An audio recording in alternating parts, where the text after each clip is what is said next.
सुप्रभात बच्चों। वर्ग 8वां का हिंदी विषय।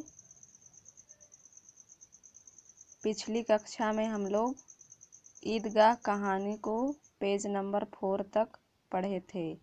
आज हम लोग पेज नंबर 4 का लास्ट पैराग्राफ से पढ़ेंगे। हामिद को छोड़कर बाकी बच्चे अपनी पसंद की चीज़ें जैसे खिलौने और मिठाइयाँ खरीद लेते हैं, लेकिन हामिद अपने 3 पैसे से अपनी पसंद की, अपनी ज़रूरत की चीज़ें नहीं खरीदता है, बल्कि वह लोहे की दुकानों में जाता है।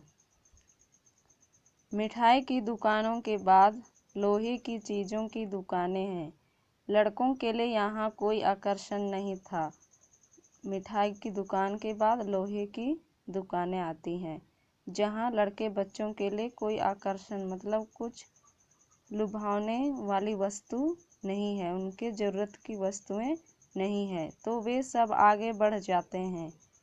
हामिद लोहे की दुकान पर रुक जाता है, लेकिन हामिद लोहे की दुकान पर रुक जाता है। कई चिमटे रखे हुए थे, वहाँ बहुत सारे चिमटे रखे हुए थे। उसे ख्याल आया दादी के पास चिमटा नहीं है। उस चिमटे को देखते ही उसे अपनी दादी की याद आती है। उसको याद आता है कि तावे से रोटियां उतारती है तो हाथ जल जाता है। अगर वह चिमटा ले जाकर दादी को दे दे तो वह कितनी प्रसन्न होगी। वह मन ही मन सोचता है कि जब दादी रोटी उतारती है तावे पर से तो उनकी अंगुलियां जल जाती है, तो क्यों ना वह ये चिमटा उनकी दादी के लिए ले जाए। वह चिमटा देखकर बहुत खुश होगी, यह मन ही मन सोच रहा है। फिर उनकी उंगलियां कभी नहीं जलेगी। खिलौनों से क्या फ़ायदा, व्यर्थ में पैसे खराब होते हैं। अम्मा चिमटा देखते ही कहेगी, मेरा बच्चा अम्मा के लिए चिमटा लाया है। हजारों दुआएं देगी। फिर पड़ोस की औरतों को दिखाएगी। सारे गांव में चर्चा होने लगेगी, हामिद चिमटा लाया है, कितना अच्छा लड़का है। इन लोगों के खिलौनों पर कौन दुआएं देगा। बड़ों की दुआएं सीधे अल्लाह के दरबार में पहुंचती है और तुरंत सुनी जाती है। यहाँ हामिद एक वयस्क व्यक्ति की तरह सोचता है। वह अपने ज़रूरत की वस्तुएं, अपने पसंद की वस्तुएं ना खरीद करके वह अपनी दादी अमीना के लिए चिमटा खरीदता है और मन ही मन सोचता है कि जब मैं ये चिमटा दादी को ले जाऊंगा तो वो 1000 दुआएं देगी, पड़ोस की औरतों को भी दिखलाएगी, सारे गांव में मेरी चर्चा होने लगेगी। जैसे हमारे गांव घर में आस पड़ोस में कोई अच्छा कार्य करता है तो लोग उनकी तारीफ़ करते हैं, उनकी अच्छी बातें करते हैं। तो वो हामिद भी यही सोचता है और कहता है कि बड़े बुजुर्ग व्यक्तियों की दुआएं सीधे अल्लाह के दरबार, ईश्वर के दरबार में पहुंचती है और तुरंत सुनी जाती है। दुकानदार से बड़ी मुश्किल से मोल भाव करके हामिद ने चिमटा 3 पैसों में ले लिया। उसे कंधे पर रखा मानो बंदूक है और शान से अक्कड़ता हुआ साथियों के पास आया। दुकानदार से बड़े मुश्किल से मोल भाव करके हामिद 3 पैसों से वो चिमटा खरीद लेता है और उसे अपने कंधे पर रख लेता है जैसे कि कोई बंदूक है, और बड़े शान से उनके साथियों के पास जाता है, अपने साथियों के पास जाता है। तो बाकी उन बच्चे उनको देखकर हंसने लगते हैं। मोहसिन ने हंसकर कहा, यह चिमटा क्यों लाया है पगले, इससे क्या करेगा। महमूद बोला, चिमटा कोई खिलौना है। बाकी बच्चे उनका मजाक उड़ाते हैं कि ये चिमटा क्या करेगा, इससे यह क्या काम आएगा। तो इनके जवाब में हामिद बोला, क्यों नहीं, अभी कंधे पर रखा तो बंदूक हो गई, हाथ में ले लिया तो फकीरों का चिमटा हो गया, चाहूँ तो मजीरे का काम ले सकता हूँ, एक चिमटा जमा दूँ तो तुम सबके सारे खिलौनों की जान निकल जाए। तुम्हारे खिलौने मेरे चिमटे का बाल भी बांका नहीं कर सकते। मेरा बहादुर शेर है चिमटा।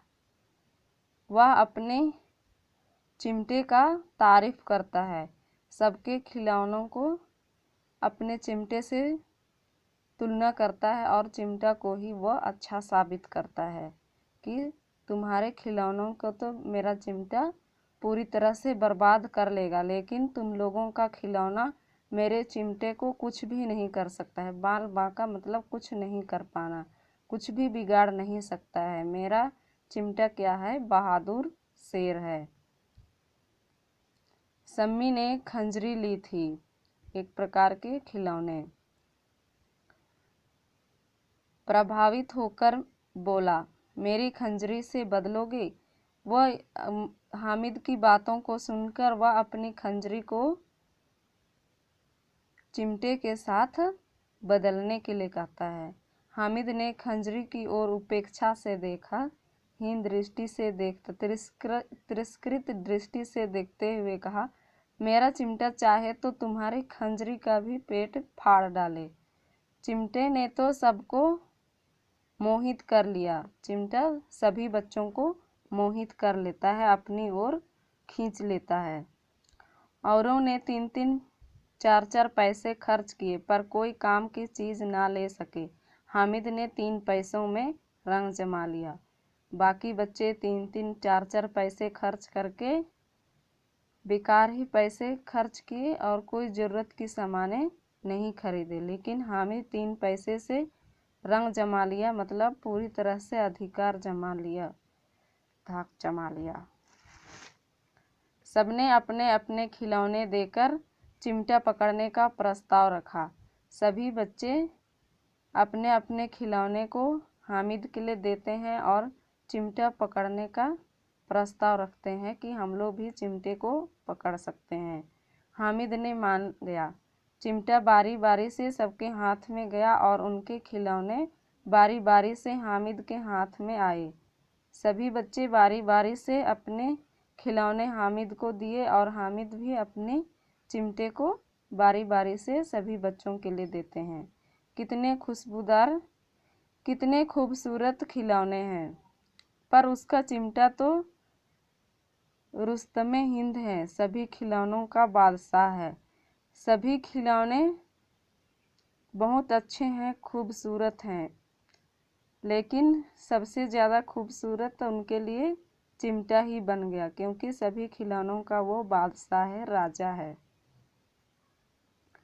गांव पहुंचकर बच्चों ने अपने अपने खिलौनों से खेला, पर थे तो वे मिट्टी के। गांव पहुंचकर बच्चों ने, उनके अंदर तो उमंग और जोश भरा हुआ है। जैसे ही वे गांव पहुंचते हैं, अपने खिलौनों से वे खेलने लगते हैं, लेकिन सभी खिलौने क्या थे, मिट्टी के बने हुए थे। कुछ ही देर में टूट फूट गए, थोड़े हाथ से गिर गए तो वे टूट फूट गए। अब मियाँ हामिद का हाल सुनिए। अमीना उसकी आवाज़ सुनते ही दौड़ी। उसकी दादी हामिद की आवाज़ सुनते ही दौड़ पड़ी, गोद में उठाकर प्यार करने लगी। सहसा उसके हाथ में चिमटा देखकर वह चौंक गई, लेकिन जब उनके हाथ में चिमटा देखी तो दादी पूरी तरह से आश्चर्यचकित हो गई, चौंक गई। यह चिमटा कहाँ से लाया? मैंने मोल लिया है। कई पैसे में? 3 पैसे दिए। वो दादी को कहता है कि मैं इनको मोल भाव करके खरीद करके 3 पैसे में लाया हूँ। अमीना ने छाती पीट ली।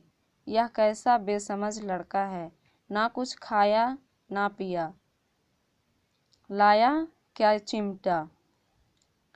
सारे मेले में तुझे और कोई चीज़ ना मिली जो यह लोहे का चिमटा उठाकर लाया।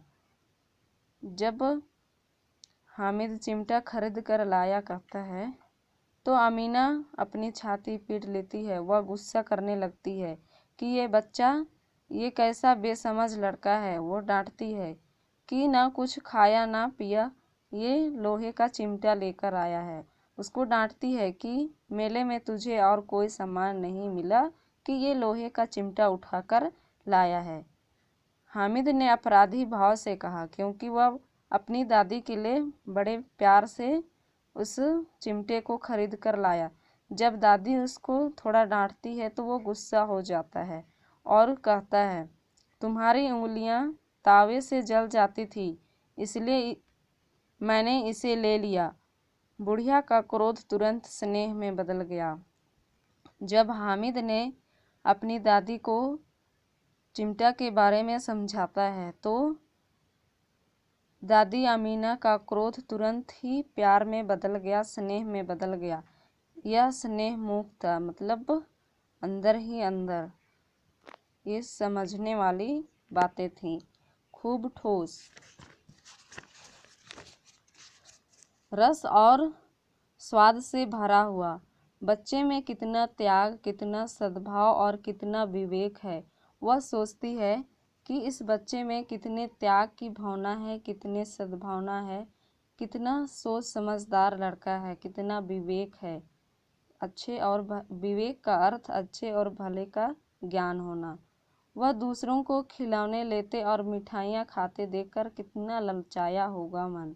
वो सोचती है मन ही मन कि बाकी बच्चे खिलौने और मिठाइयाँ खरीदे, उस समय मेरा बच्चा भी कितना ललचाया होगा, कितना उसका मन भी किया होगा कि मिठाइयाँ और खिलौने खरीदे। लेकिन उसकी इस त्यागी भावना को देखकर वह अंदर ही अंदर प्यार से रोने लगती है।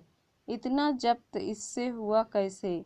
जब्त मतलब दबाया हुआ। कैसे वो इस तरह त्यागी बना, अपनी ज़रूरत की सामान ना खरीद करके मेरे ज़रूरत को पूरा किया। वहाँ भी इसे अपनी बुढ़िया दादी की याद बनी रही। अमीना का मन गदगद हो गया। पूरी तरह से वो खुश हो जाती है, प्रसन्न हो जाती है। अमीना की आंखें भर आई। उनकी आंखें प्यार के आंसुओं से भर जाती है। दामन फैलाकर हामिद को दुआएं देती जाती थी। दामन का अर्थ आंचल। पूरे स्नेह भाव से वह हामिद को दुआएं देती जाती है और आंसुओं की बड़ी बड़ी बूंदें गिराती जाती थी। हामिद इसका रहस्य क्या समझता, क्योंकि वह बहुत छोटा बच्चा था, इसलिए वह सोच नहीं पाता है, समझ नहीं पाता है। इस प्रकार से यह कहानी समाप्त हो जाता है। तो देखिए, यह 4-5 साल का बच्चा कितने स्नेह और त्यागी है, इनके अंदर कितने सोच समझ की शक्तियाँ हैं। वह अपनी दादी का कितना ख्याल रखता है। ये सब चीज़ें कैसे होती है, क्योंकि ये बच्चे परिस्थितियों से गुजर रहे हैं, इनके सामने परिस्थितियां हैं, इसलिए वे बच्चे समय में ही वयस्क व्यक्ति की तरह सोचने समझने के लिए मजबूर हो जाते हैं। चाहे तो वो मिठाइयाँ और खिलौने खरीद सकता था, लेकिन वह अपने पैसे का महत्व रखता है। वह फिजूल खर्च नहीं करता है और बड़े सोच समझकर वह अपने 3 पैसे से अपनी दादी अमीना के लिए उपयोगी सामान चिमटा लेकर आता है। तो आप सभी बच्चों से भी आग्रह है कि आप भी इसी प्रकार का कार्य करें अपने माता पिता के लिए। धन्यवाद। अगले दिन हम लोग प्रश्न अभ्यास देखेंगे।